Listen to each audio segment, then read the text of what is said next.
These are the memoirs of Nehemiah, son of Hakaliah. In late autumn, in the month of Kislev, in the 20th year of King Artaxerxes' reign, I was at the fortress of Shusha. Hanani, one of my brothers, came to visit me with some other men who had just arrived from Judah. I asked them about the Jews who had returned there from captivity and how things were going in Jerusalem.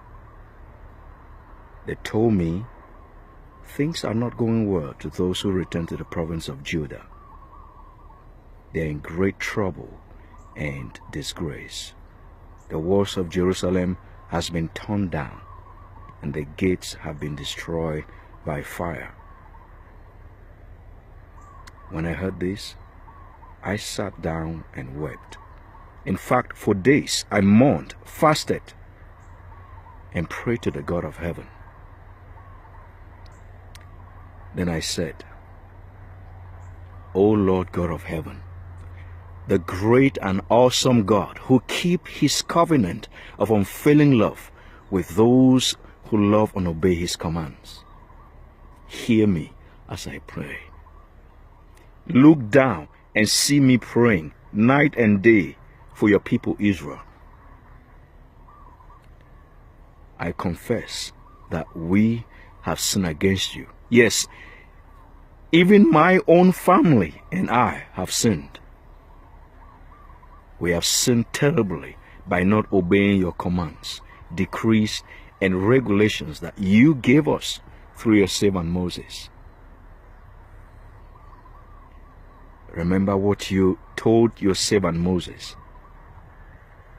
If you are unfaithful to me, I will scatter you among the nations.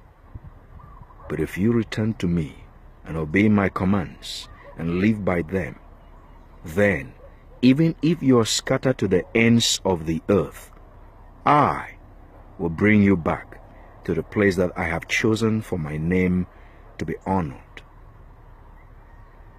The people you rescued by your great power and strong hand are your servant. O Lord, please hear my prayer. Listen to the prayer of those of us who delight to honor you. Please grant me favor today, that the king will be favorable to me. Put it in his heart to be kind to me. In those days, I was the king's cupbearer. In the following spring, in the month of Nisan, during the 20th year of King Artaxerxes' reign, I was serving the king his wine. I had never before appeared sad in his presence. So the king asked me, "Why are you sad? You don't look sick to me. You must be deeply troubled." So I was terrified, but I replied, "Long live the king. Why should I not be sad? For the city where my ancestors are buried is in ruins, and the gates are destroyed by fire." The king asked me, "Well, how can I help you?"